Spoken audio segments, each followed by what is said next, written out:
نحمده ونستعينه ونستغفره ونؤمن به ونتوكل عليه ونعوذ بالله من شرور أنفسنا ومن سيئات أعمالنا من يهده الله فلا مضل له ومن يضلله فلا هادي له ونشهد أن لا إله إلا الله وحده لا شريك له ونشهد أن محمدا عبده ورسوله أعوذ بالله من الشيطان الرجيم بسم الله الرحمن الرحيم إن الله وملائكته يصلون على النبي يا أيها الذين آمنوا صلوا عليه وسلموا تسليما زمار رسول بجواب درود الشريف اللهم صل على محمد وعلى آل محمد كما صليت على إبراهيم وعلى آل إبراهيم إنك حميد مجيد اللهم بارك على محمد وعلى آل محمد كما باركت على إبراهيم وعلى آل إبراهيم إنك حميد مجيد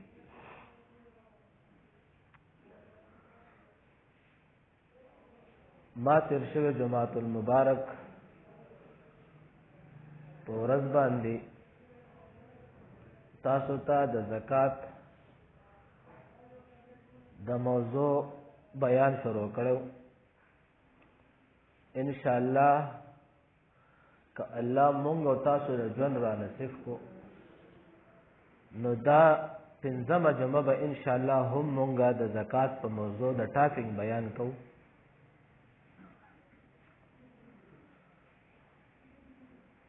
تاسو ته ما په اولنۍ جمعه دا ویلو لاول مې دته د دنیا درې قسم قانون ذکر کړو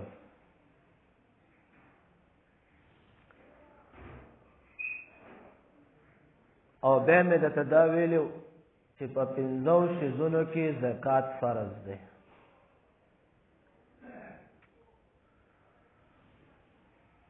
د پنځو شیزونو نه دوه زمونږ ذکر شویو چې سره زر دي سپین زر دي او مال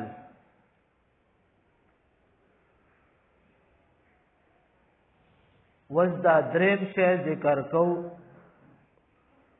د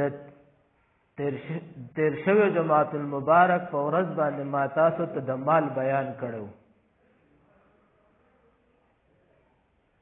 وسو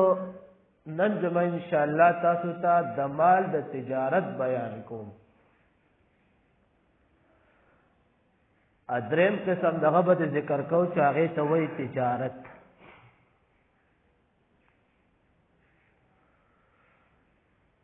زمون په معاشره کې زمون حکمرانان زمونږ عام خلق خار بازار والا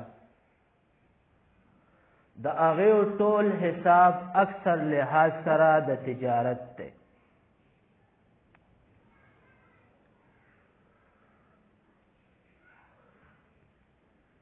نو الله رب العزت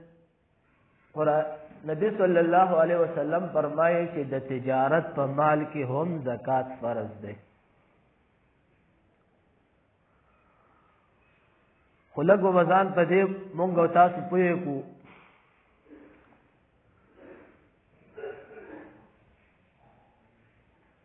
یو سړی هر قسمه تجارت کوي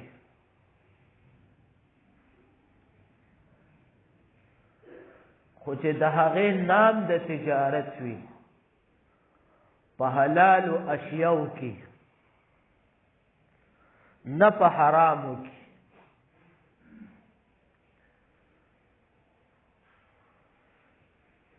الله رب العزت یو شی ممنوع کړی دی نو د هغه تجارت هم الله ممنوع کړي.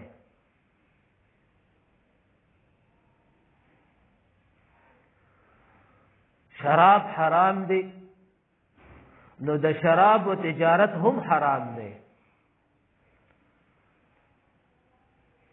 د هغه جوړول، د هغه اغستل، د هغه کې مدد کول، هغه خرڅول، سکل، دې ته تجارت. دا ټول چې څومره وس دا شی د افتدا نه ممنوع دی نو تجارت ممنوع دی. هر هغه شی چې مونږ او تاسو ته الله جایز کړی دی نو بیا د هغه تجارت هم جایز دی.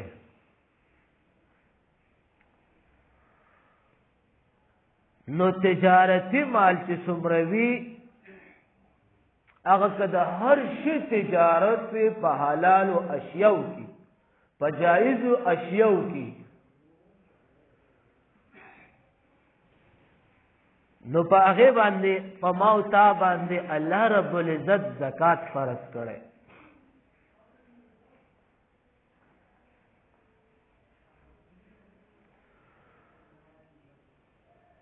وس یو سړی کسب کوي،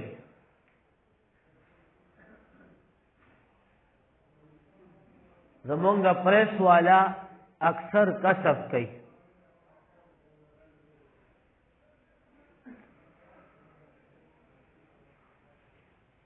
نو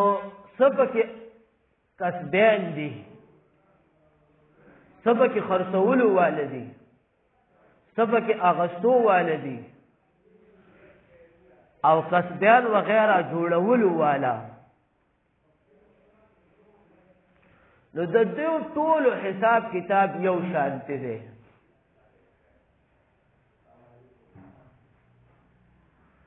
د دې سره دومره سرمایه موجود شو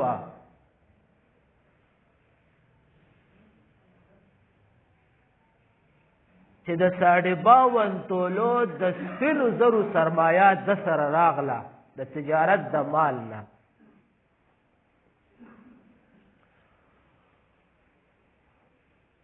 نو دې وخت کې دې ته ویلی شي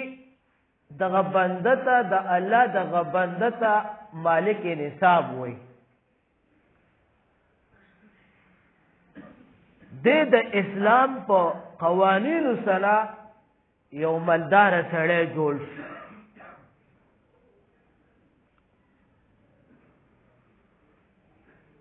ځکه دې د مالک نصاب خاوند شي. نو چې دې د مالک نصاب خاوند شو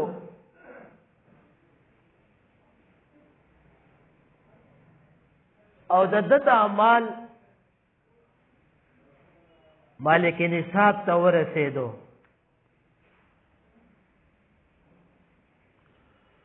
نو په دې باندې زکات پر شو. خو حساب به څنګه حساب د دبم دغه شانتی چې کوم وخت نه دی مالک نصاب جوړ شو، مالک جوړ شو د نصاب، او په دې باندې کال واوړېدو. کال په تیر شو، د نن ورځې نه دی مالک نصاب جوړ شو او آینده د دې ورځې پورې د باندې کال برابر شو په دغه نصاب باندې.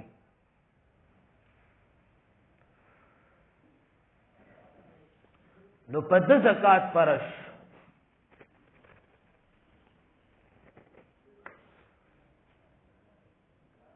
وس یو سړی دی په ذهن کې یو خبره یاد ساتئ چې په آلاتو باندې ستا زکات نه فرض کیږي. ستا د ګټې وټې اشیاء شیزونه دي، تا په یو د ځان د پاره دي د اسباب د ګټې جوړ کړو، کتا په 1 کروڑ باندې هم د پریس مشین واغستو، ځان له سرمایه جوړه دا د ګټې سبب دیستا نو په دې 1 کروڑ په دې ماشین باندې زکات نشتا حالانکه دې قیمتي شی دی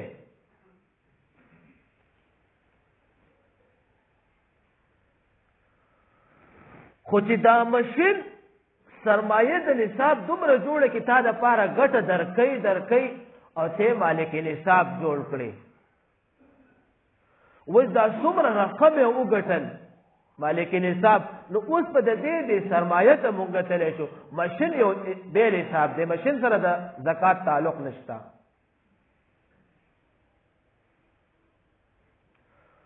وس ډاکټر صاحب د ځان د پاره د کلینیک سامان برابر کو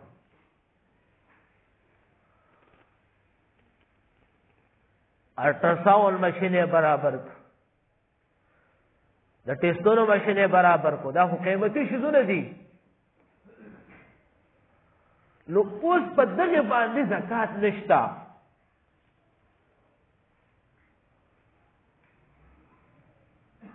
زکات په صرف په دې باندې چې د دې دا څومره رقم را وګټل او دا مالک نصاب ته ورسېدل بیا به د دې نه پس په د زکات مقرر شي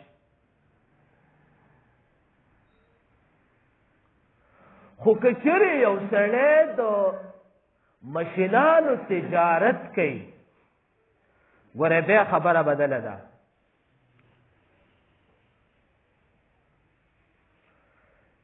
یو سړی د ماشینانو تجارت کوي ماشینان خرڅوي او ماشینان اخلي دا یې روزګار دی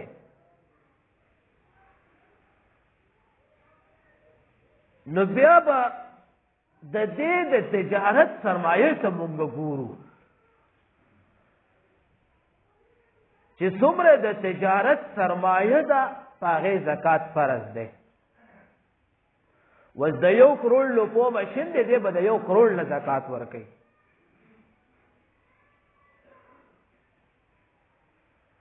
یو سړي ځان له کمپیوټر واغستو د روزګار دپاره د رزق د ګټلو سبب آلی جان له واغسته نو کمپیوټر په 1,00,000 روپۍ هم شته په دې کمپیوټر باندې زکات نشته خو که چېرې دا کمپیوټر دا سیستم دا سیستم د تجارت دی اخلي او خرڅوي نو د دې په سرمایه باندې بیا زکات مونږ به د دې سرمایې ته ګورو چې د دې دا سرمایه د 52 تولو 3,000 ته رسېږي نو دې به د هغه نصاب نه او کال پې تېر شي زکات په ورکوي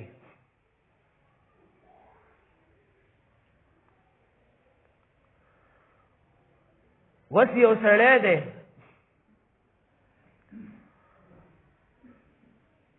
هغه د حیواناتو کار کوي اخلي خرڅوي نو په هغې باندې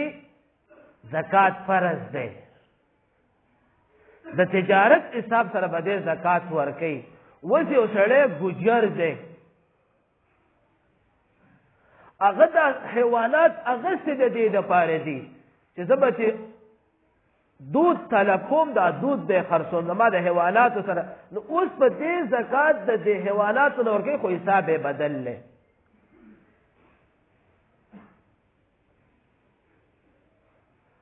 بیا په دې کې ډېرې خبرې دي وروسته بیا انشاءالله خپل ځای سره بیا کوو د حیواناتو حساب په خپل ځای سره کوو اوس یو سړی دی او هغه روزګار کوي د پراپټۍ د ځمکو روزګار کوي تجارت د ځمکو کوي پراپټي کوي نو دې تجارت کوي د ځمکو نو دې به د دې د تجارت په حساب زکات ورکوي دا ځمکه چې څومره سرمایه وه د هغې نصاب به د 52 تولو د سپینو زرو لګوي او بیا به پې زکات ورکوي.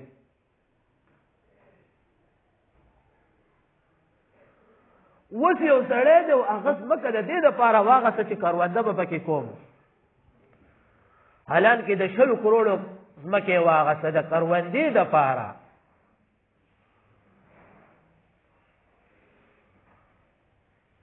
نو دې باندې د دې ځمکې زکات نشته. ها په دغه صورت کې به زکات ورکوي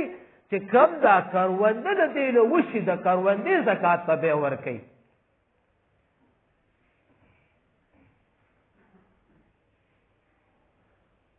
دې به د تجارت په حساب زکات نه ورکوي ځکه دا کاروبار د تجارت نه دی. اوس یو سړی دی هغه کورونه واغستل، پلاټونه واغستل چې دا به مالا کرایه راوچتئ او دا کرایه به زما د زندګۍ یو سرمایه ده. اوس که چېرې د ده روزګار تجارت د دې نه و د پلاټونو، نو د دغه پلاټونو په ده زکات نشته. خو که چېرې دغه پلاټونه څومره کرایه راوچته کړي او هغه مالک نصاب ته ورسېږي بیا به زکات وي. حالانکې 20 پلاټې یې اخیستي دي، 30 پلاټې یې اخیستي دي، دی به د کرایه د حساب مالک نصاب ته خبره ورسېده بیا به زکات ورکوي. د پلاټونو زکات یې نشته، 20 پلاټې یې اخیستي دي. خو که چېرې دا یې تجارت دی دا پلاټونو اخیستل او خرڅول، نو بیا به د دې 20 پلاټو زکات ورکوي.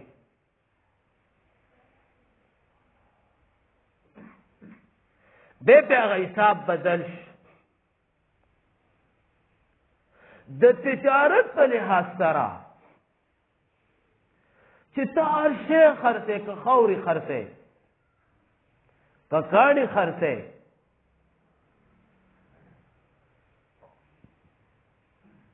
او اخلي، نو د دې به ته زکات ورکې ځکه دا لینډر ستا د تجارت دی.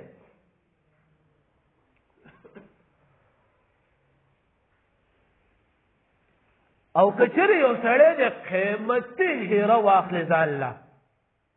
کاڼې ماڼې قیمتي کاڼې والي، شوق یې دی د تجارت په سوق وایي نخلي د خپل هغه د شوق په مزاج یې واخلي، تجارت یې نه دی. په 20 کروړه باندې هیره واغسته، نو اوس په دې هیره کې زکات نشته.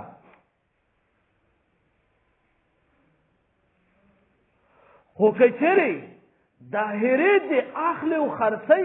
تجارت یې د کاڼو لین دین واله دی، کاروباري، نو بیا به د دې دغه کاڼې ته که مالک نصاب 52 تولو ته حساب ورسېدو بیا به زکات ورکوي.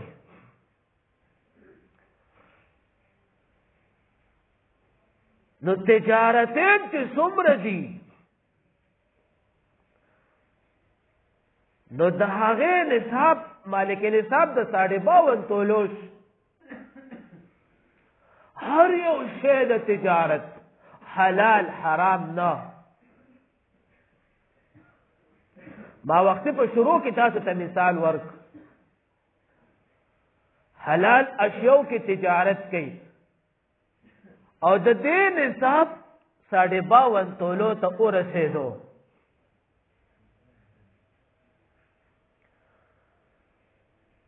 نو بیا به د هغې نه پس دا هر او کال ته تیر نو په هره 40 روپۍ کې په ده باندې 1 روپۍ زکات فرض دی. 80 روپو کې په ده 2 روپۍ زکات فرض دی. او په 100 روپو په 100 روپو کې په ده باندې 2 روپۍ دی. په 100 روپو کې په ده باندې 2500 روپۍ دی. په 1000 روپو کې په د باندې 25 روپۍ دی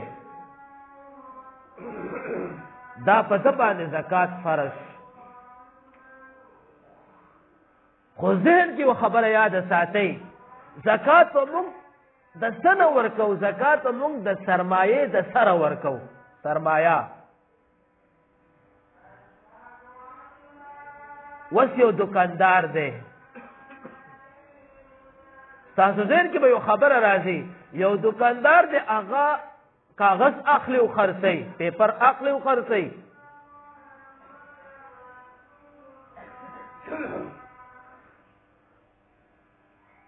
نو وس دا کاغذ د 2 لک واغسته د 6 لک واغسته نو دغه کاغذ دا ټول د لین دین د کاغذ باندې کوي لګیا دی نو اوس دا پیپر یا دا کاغذ په دې دا سرمایه دومره وا چې د 52 تولو سرمایه وا دومره حد ته ورسېد نو اوس په د باندې زکات فرض دی د 6 لک روپو کاغذ راته په دکان کې حساب به وکړي سرمایه د مله د 6 لک روپو کاغذ طلب کو دا نو دا د دې کاغذ د 6 لک روپو کاغذ د مالک نصاب دی د اورکړه نقد رقم د مله طلب کو د 6 لک روپو او حساب به سره د 6 لک روپۍ دي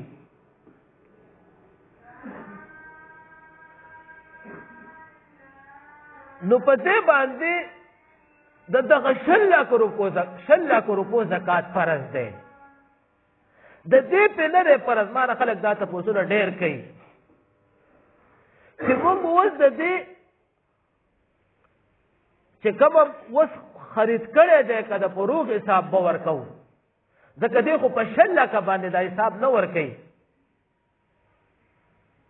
دی خو دا خرڅوي په 21 لک مثال لک روپۍ ګټي وغیره نو دی به د سر د سرمایه زکات ورکوي د 6 لک روپو مال د سره په دکان کې موجوده پروت دی ځکه دا سرمایه چې څومره ده د 6 لک روپو ده نو دی به بیا د 6 لک حساب ورکوي او په دې کال کې دا مال د اوس شروع نه واغستو دا مال د اوس شروع نه واغستو نن ورځ نه واغستو د 6 لک روپو د مل د 6 لک روپو مال طلب اوس په دې کال په تیریږي لګیا دی ورځې روانې دي د 6 لک روپو 10 لک روپۍ وګټلې خبره 10 لک ته په دې کال کې ورسېده نو اوس په دې د هغه د کال د 6 لک روپو زکات نه ورکوي دی به د 10 لک روپو زکات ورکوي ځکه د 6 لک روپو 10 لک وګټلې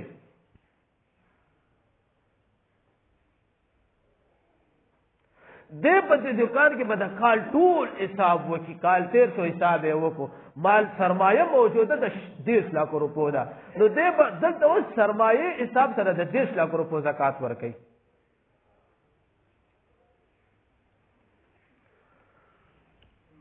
یو سړی نه ورکوي نبی صلی الله علیه وسلم نه دا تپوس صحابه وکړو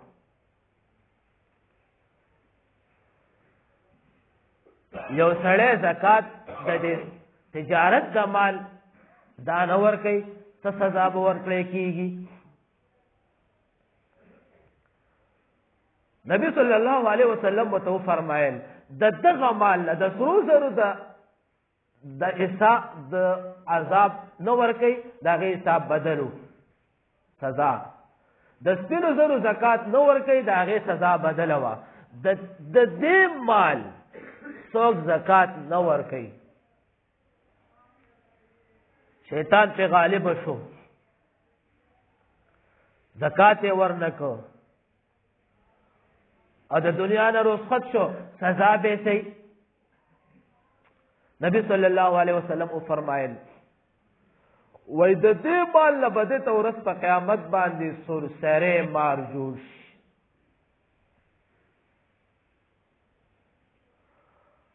او په دې خله په دې ځګونه به ورته چکونه لګئ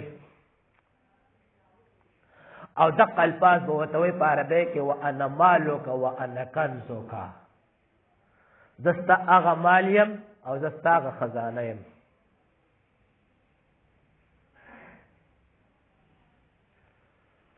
دقه الفاظ به ورته وایي.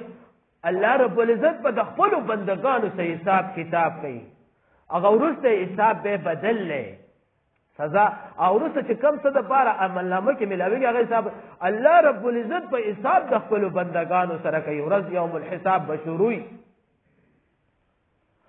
او دا بنده به په دقه سزا کې مبتلی. وانا مالک وانا کنزک،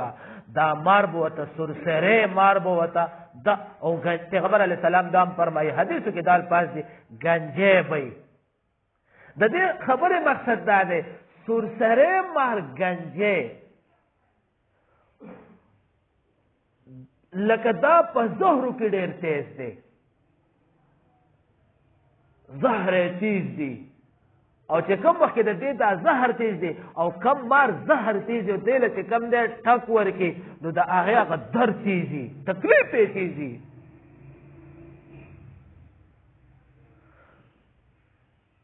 نو دا به د دغه کس تا سزا نو الله رب العزت موږ تاسو ټول د ورځ د قیامت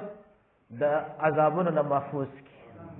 او الله رب العزت موږ تاسو د خپل اعمال د جنت وسیله جوړه کړي. الله رب العزت موږ تاسو له دارنې کو اعمال او توفیق را نصیب کړي. ان شاء الله آینده جمعه بیا د ځمکو متعلق بیان کوو. واخر دعوانا